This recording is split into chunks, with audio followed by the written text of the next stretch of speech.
couple named Suhaila and Farouk, and they were married romantically. They loved each other very much.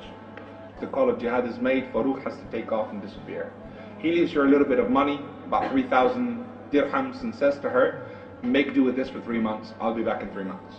There's a treasure chest of 30,000 dinars, which is equivalent to 2 million pounds in his house, and he says to her, don't touch that, it's amana. I'll be back in 3 months. When he was going, he thought twice, he looked back, she pushed him out the door, said, have you no fear of Allah? Seek the Jannah and I'll see you there, inshallah. She was a righteous woman. She pushed him out, said, go. And he went. 3 months went on, 6 months went on, 9 months went on. In that time she found bearing with a child. A year went on. She gave birth to a boy. No sign of Allah. Year and a half went on. 2 years went by. 2.5 years went by. Some man came back from battle and said, I saw Farouk fall. Now she knows he is dead. And so now she opens the treasure chest of 2 million pounds. Until then she obeyed him, didn't touch it. 30 years go by. She's looking after this boy. She's had a son. She's looking after him. She's paying for his education. 30 years go by. Now we're in Medina. This happened in Medina. Anyways, we're on the outskirts of the Muslim lands. We're in China, on the borders. Back down onto the earth. Nighttime, fire camp. Army soldiers defending the borders of the Muslims.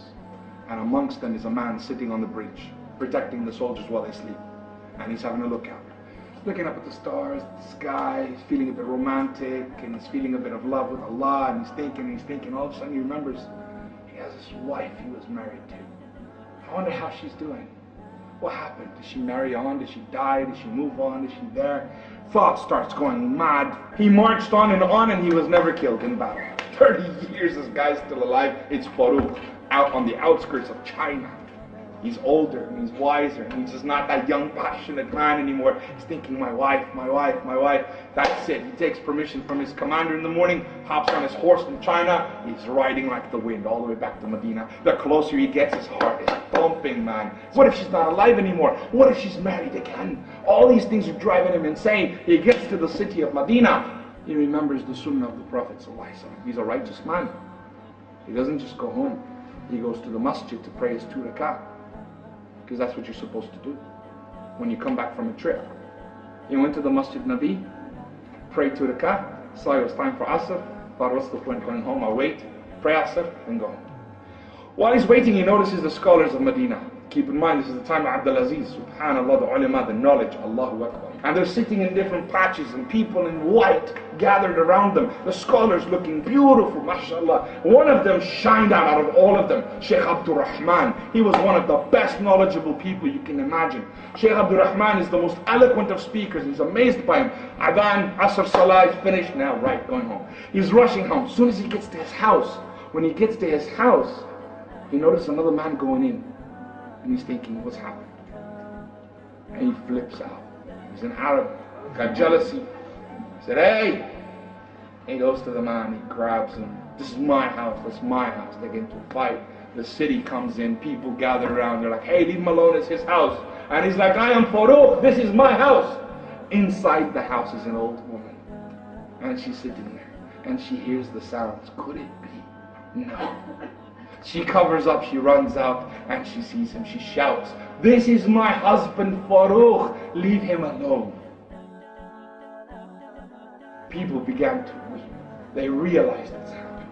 Farouk and Suhaila embrace in love. And they're together and they're telling stories. They run inside. Now they're laughing, they're joking, they're crying. Everything's coming out. Oh Farouk, I'm so much older than when you left me. I was young and beautiful. I don't look like that. And he says to me, Suhaila, you are the most beautiful woman in the world. Because he loves her piety. Because he loves her piety. And he's madly in love with her still. And he's there embracing her, and they're weeping together. Finally, Farouk starts to get to his senses, and he goes, oh Suhaila, there was a treasure chest I left. 2 million pounds in it. 30,000 dinars. What happened? Suhaila said, Farouk, let me ask you a question. Did you go to the masjid? She knows he did. Yes, I did. Did you see anything? Amazing scholars. This time has changed. The knowledge of the deen, the way it's being spread. Did you see anyone in particular? One really stood out. What would you give to be that man? I would give anything to be that knowledgeable. Would you give 30,000 dinars for it? Yes, I would. What if that was your son? And he said, even more. And he said, that's your son, Abdurrahman. His son was the best scholar of Medina because it was halal money, and she spent it all. Instead of shopping online, she was raising her son in the best Islamic education.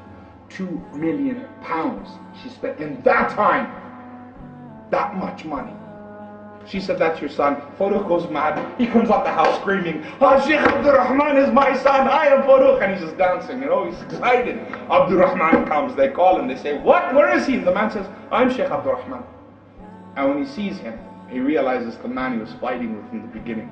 He was going to his house. That was his son. And he hugs him and he embraces. And the city comes and sees this father jumping up for joy. My son is no ordinary boy. He is Sheikh Abdurrahman. And everyone starts to weep. Everyone is emotional with him. And one of the people that wept, that came to stop the arguing in the first place, was the great Imam Malik. What was he doing there? Imam Malik was the student of Sheikh Abdurrahman ibn Tawfiq.